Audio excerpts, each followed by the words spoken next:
We have some breaking news out of the Seattle Times this morning. A federal judge has ordered that the Trump administration and the State Department pay congressionally unlawfully impounded funds. What all does the reporting detail? Let's break that down and find that out in today's video. The article is titled, Judge Orders USAID and State Department to Pay Funds Unlawfully Withheld, by Zach Montague, Washington. A federal judge barred the Trump administration on Monday from unlawfully impounding congressionally appropriated foreign aid funds that the State Department and the U.S. Agency for International Development owed to grant recipients and contractors, requiring it to pay for work completed in the first several weeks of President Donald Trump's term. The ruling, handed down by Judge Amir Ali of the U.S. District Court for the District of Columbia, was the latest step in a winding dispute over foreign aid payments since Trump has tried vastly to shrink, my editorial edition, the nation's foreign assistance, while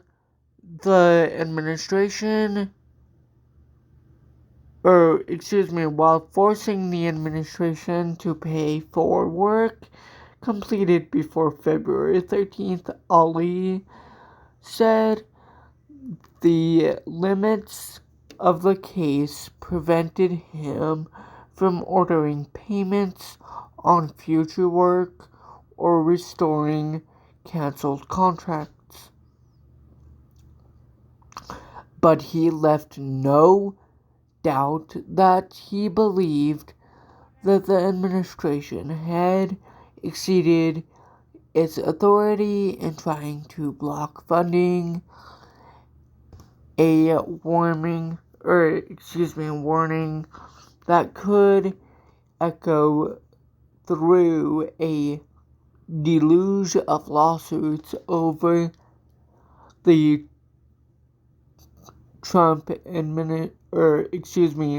over Trump's efforts to unilaterally halt spending. Quote, here, the executive has unilaterally deemed that funds Congress appropriated for foreign aid will not be spent. End quote. Judge Amir Ali wrote, my editorial edition, quote, the executive not only claims his constitutional authority to determine how to spend appropriated funds, but usurps Congress' exclusive authority to dictate whether the funds should be spent in the first days, end quote. The order on Monday prohibited the State Department and USAID from implementing much of a Jan 24th memorandum outlining plans to reorient and shrink U.S. foreign aid. It further required them to pay out hundreds of millions of dollars still owed to a cancellation of groups for work completed before February 13th, as Ali had ordered last month. The order dealt with a broad freeze on foreign aid funding that Trump put into effect the day he took office. It stopped short of the much more significant step of invalidating the Trump administration's decision to cancel thousands of contracts through what it described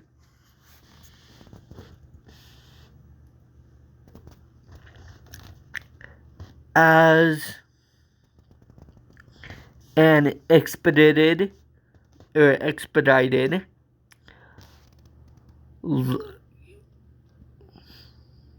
line-by-line review after the lawsuit was already underway.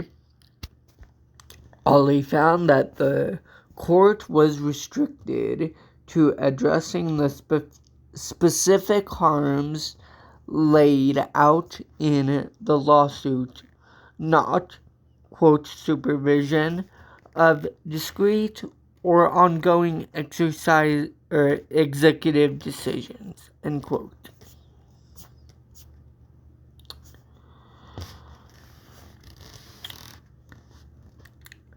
Earlier Monday, Secretary of State Marco Rubio said on social media that a review of USAID's contracts, which he thanked Elon Musk's team for undertaking, would result in 83% of the agency's contracts being cut. He added that the roughly 1,000 contracts the agency had decided to keep would be administered by the State Department. Ali wrote that the aid groups suing the Trump administration had been an, quote, unvetted showing of enormous harm, quote, after the government's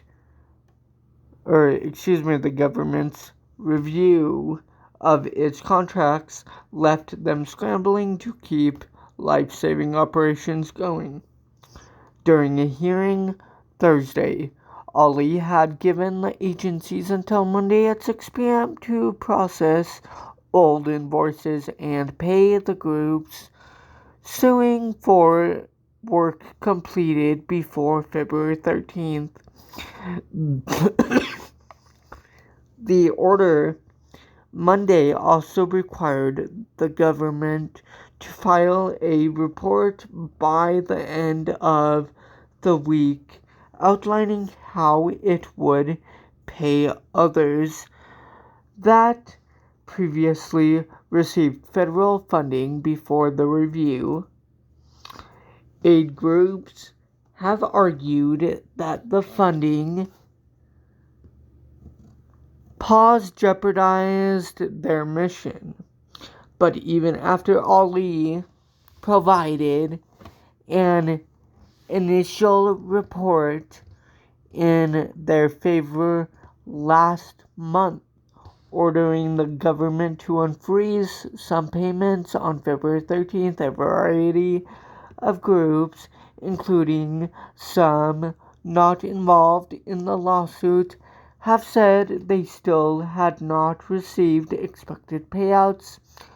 That included several that the Trump administration said it would make exceptions for because of their work on life-saving projects such as dispersing HIV medications.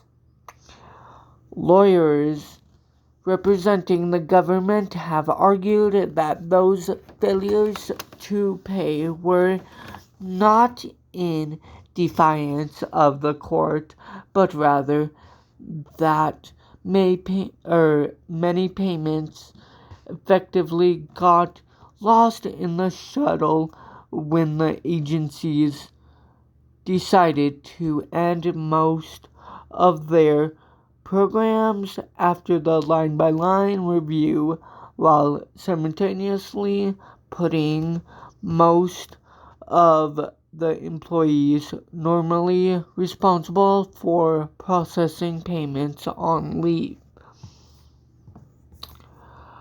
Last week, the Supreme Court declined to release the agencies from Ali's previous order directing them to pay out nearly $2 billion. It asked Ali to clarify what allegations the government must fulfill, noting that the February 26 deadline he had previously set for the government to unfreeze the payments had passed. The court voted in a 5-4 decision, my editorial edition, and as is customary in such emergency applications, that the majority offered no reasoning, but a dissent by Justice Samuel Alito may have offered a preview of coming legal fights in other cases where groups have sued the Trump administration accusing it of withholding funds authorized by Congress. Alito, joined by Justices Clarence Thomas, Neil Gorsuch, and Brett Kavanaugh, wrote that the government was likely to prevail in the case because of federal sovereign immunity, which prevents groups from suing to force payments from the Treasury. Quote, the government must apparently pay the $2 billion post-haste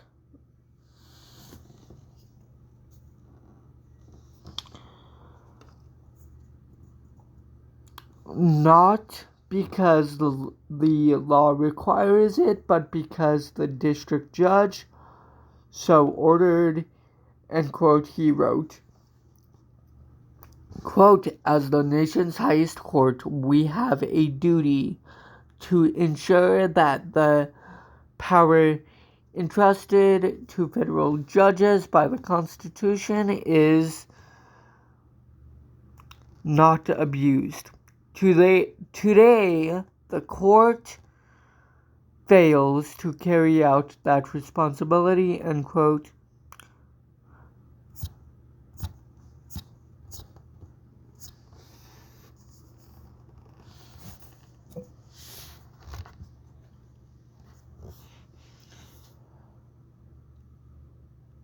Well, that was a pretty interesting, satisfying article.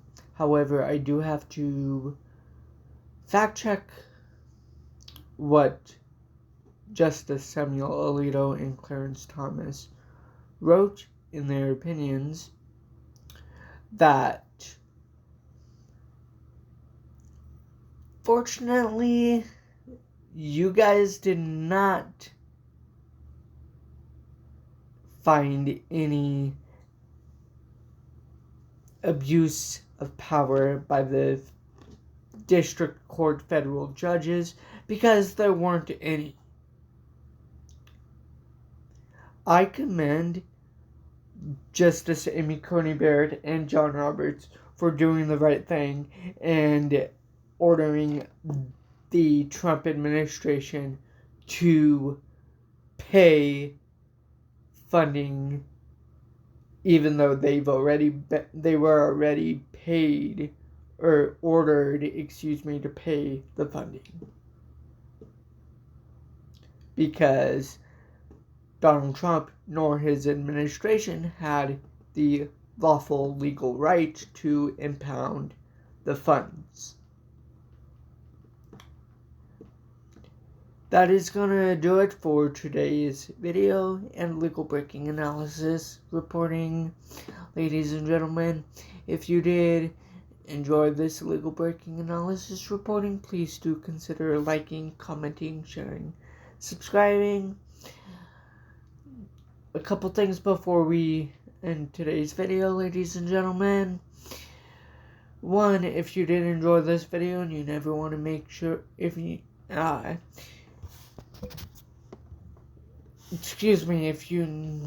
want to make sure you never miss a brand new video, please hit the bell icon that is right next to the subscribe button down below the screen here. It is free of charge. It costs nothing whatsoever to press, and make sure you click the all icon. That way you make sure you're notified of every single breaking analysis video that comes out onto the channel. Lastly, please help me reach the overall channel goal of 110 plus subscribers. The reason why I'm saying 110 plus subscribers is because after we reach the goal and achieve the goal of 110 subscribers, we have more subscribers to reach right after we reach the 110 subscriber goal. Another way you guys can stay up to date when I post a brand new legal breaking analysis video is by following me on my social medias that'll be linked down below, along with the very important vital news article to the news article. Thank you so much for ladies and gentlemen for tuning into today's video in legal breaking analysis reporting. I will look forward to talking to you guys in the next legal breaking analysis reporting. Until then, please stay safe and please stay positive.